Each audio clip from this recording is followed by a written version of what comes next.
Hello friends. उम्मीद है कि आप एस्टेट की तैयारी में जोरों से लगे होंगे और हम भी आपके लिए दिन रात मेहनत कर रहे हैं। और आज मैं आपके लिए लेके आई हूँ सोशल स्टडी का पार्ट 4 2023 का जो एस्टेट था उसका सॉल्यूशन।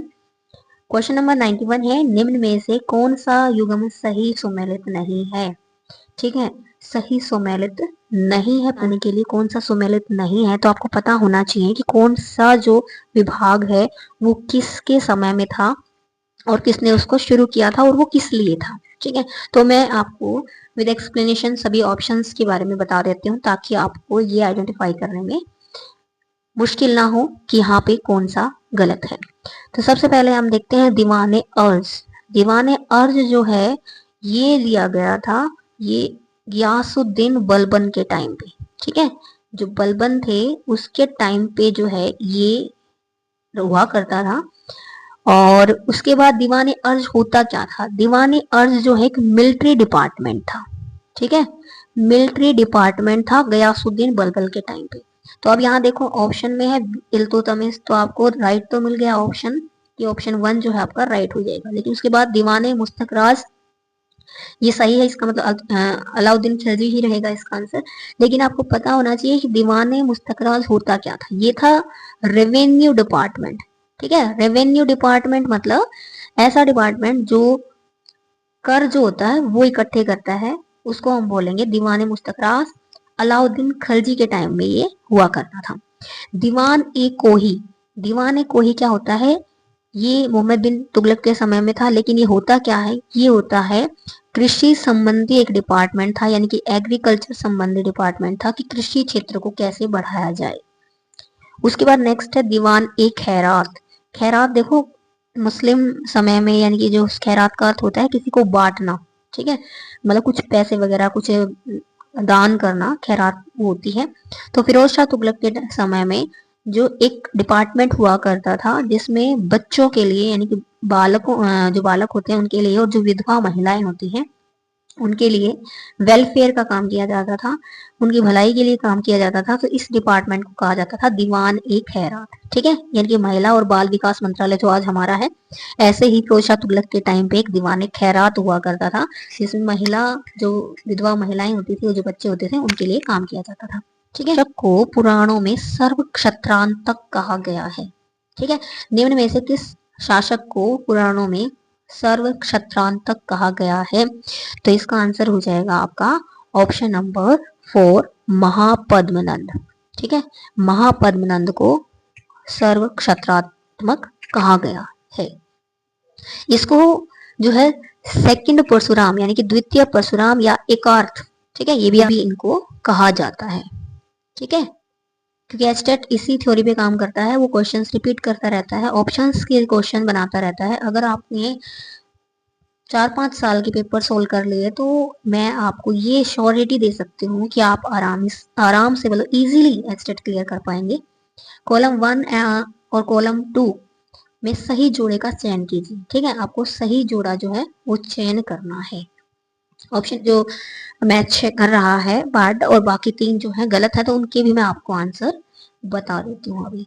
तो यहाँ पे जो हमारा पहला जो ऑप्शन है दादा भाई नौरोजी द्वारा राष्ट्रीय आय का मापन 1917-18 में कहा किया गया था, तो ये बिल्कुल गलत है क्योंकि दादा भाई के द्वारा 1867 और 68 में, यानी कि 67-68 के दौरान जो है राष्ट्रीय आय का मापन किया गया था। और भारत में पहली बार अगर किसी ने आय का मापन किया था तो वो दादा भाई नौरोजी ही के द्वारा किया गया था। तो ये ऑप्शन हमारा गलत हो गया। केंद्रीय सांख्यिकी संगठन की जो स्थापना है यहाँ दिया गया है 1948 में की गई थी, तो ये बिल्कुल रॉन्ग है। तो आपका जो आंसर होगा वो होगा 2 मई 1951, यानी कि 2 मई 1951 को जो है केंद्रीय सांख्यिकी संगठन का जो है स्थापना की गई थी। ऑप्शन नंबर सी है नवीन आर्थिक नीति 1951 में, तो ये भी गलत है क्योंकि नवीन आर्थिक नीति जो है 1951 में नहीं 1991 में लागू की गई थी। और ये लागू की गई थी जो हमारे पूर्व प्रधानमंत्री भी रह चुके हैं उस समय पे 1991 में, जो हमारे वित्त मंत्री थे डॉक्टर मनमोहन सिंह के द्वारा। ठीक है, डॉक्टर मनमोहन सिंह के द्वारा जो है ये नवीन आर्थिक नीति लागू की गई थी। तो अब हमारा ऑप्शन बच गया डी, कृषि लागत एवं मूल्य आयोग की स्थापना 1965 में की गई थी। तो ये हमारा आंसर क्या हो जाएगा, राइट। ठीक है, तो ये फैक्ट्स भी आपको क्या करना है, याद रखना है। तो यहाँ पे जो हमारा राइट आंसर हो जाएगा, जो ऑप्शन नंबर डी जो है वो हमारा राइट है, यानी कि ऑप्शन नंबर 4। नेक्स्ट क्वेश्चन पे चलते हैं। निम्न में से कौन से युग्म सही सुमेलित हैं? ठीक है, सेम वैसा ही क्वेश्चन पूछा है कि कौन से युग्म जो है सही सुमेलित हैं। ऑप्शन ए है मिनहाज उस सिराज तबकात इनासिरी। ऑप्शन बी है जियाउद्दीन बरनी तारीख फिरोज शाही, अमीर खुसरो फतू उस सलातिनी और बदायूनी मुंतक उत त्वारिक। ये हैं क्या? ठीक है, मिनाज सिराज जियाउद्दीन बरनी अमीर खुसरो बदायूनी सारे जो हैं ये कुछ लेखकों के नाम है, एक तरह से राइटर्स के नाम है, जिन्होंने किसी किसी जो शासक की कार्यकाल में कुछ पुस्तकें लिखी या उनका मनोरंजन किया। तो मिनाज उस सिराज जो है ये तबकात नासिरी जो है इनकी पुस्तक थी, और ये थे इसके बारे में और मैं आपको बता दूं जानकारी, तो ये सही ऑप्शन, इसके बारे में और जानकारी बता दूं कि ये नसीरुद्दीन मोहम्मद जो सुल्तान थे ना, उनके समय में इन्होंने काम किया था। जियाउद्दीन बरनी की तारीख फिरोज शाही, ये बिल्कुल ठीक है, और फिरोज शाही यानी कि फिरोज शाह के बारे में इन्होंने कहा था। फिरोज शाह तुगलक जो है और मोहम्मद बिन तुगलक के समय में ये हुआ करते थे। उसके बाद ऑप्शन नंबर 3 है अमीर खुसरो, ठीक है, जिसको पैरट ऑफ इंडिया यानी कि भारत का तोताए हिंद भी कहा जाता है। तो ये फुतुह सलातिनी ये बिल्कुल गलत है इनकी। ये जो फुतुह सलातिनी है ये जो एक रिटर्न वर्क है ये किया गया है अब्दुल मलिक इस्लामी के द्वारा। ठीक है, बदायूनी मुंतखब उत तवारिक ये बिल्कुल सही है, और ये किसके कार्यकाल में थे, ये गजनवी विद के बारे में इन्होंने लिखा है। ठीक है, तो ये पॉइंट्स भी आपको याद रखने हैं। तो हमारा ऑप्शन नंबर ए, बी और डी जो है वो राइट हो गया, और ये ऑप्शन नंबर 1 में आंसर है हमारा। तो ये हमारा आंसर हो जाएगा राइट। नेक्स्ट क्वेश्चन पे चलते हैं। नेक्स्ट क्वेश्चन है हमारा 95। निम्नलिखित को सुमेलित कीजिए। यहाँ पर भी आपको सुमेलित करना है, यानी कि मैच करना है। Match the following. श्रम, श्रम जो है, लेबर जो है वो किससे संबंधित है, वेतन से। ठीक है, वेजेस से यानी कि मजदूरी से। श्रम तभी तो पॉसिबल हो पाएगा जब उसकी मजदूरी मिलेगी। भूमि जो है, भूमि से हमें क्या मिलता है, ठीक है, लगान मिलता है, रेंट मिलता है। ठीक है, तो भूमि किसके साथ मैच हो जाएगी, रेंट के साथ, बी 2 के साथ। पूंजी जो है, पूंजी, पूंजी से हमें क्या मिलेगा, ब्याज मिलेगा।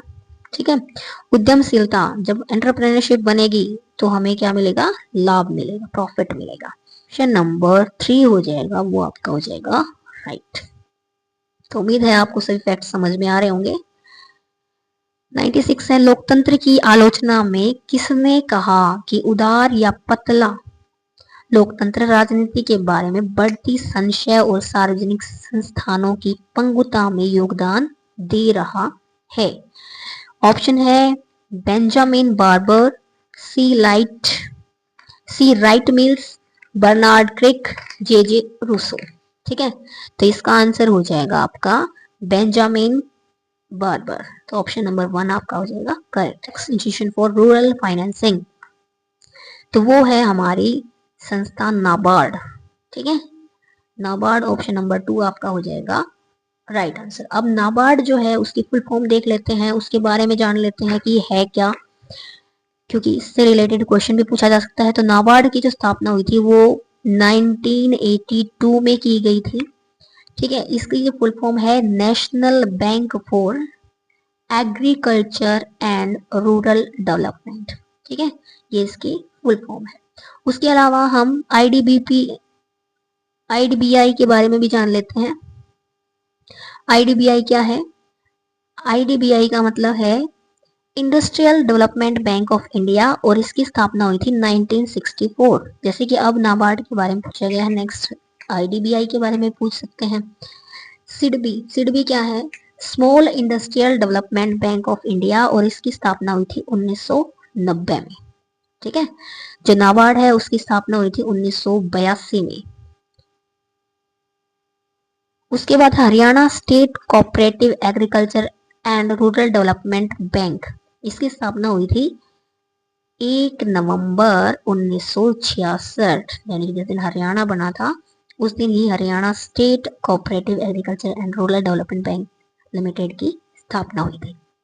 तो ये आपको HRDK में भी देखने को मिल सकता है क्वेश्चन, तो आपने ये अभी समझ लिया है तो इसको याद रखिएगा।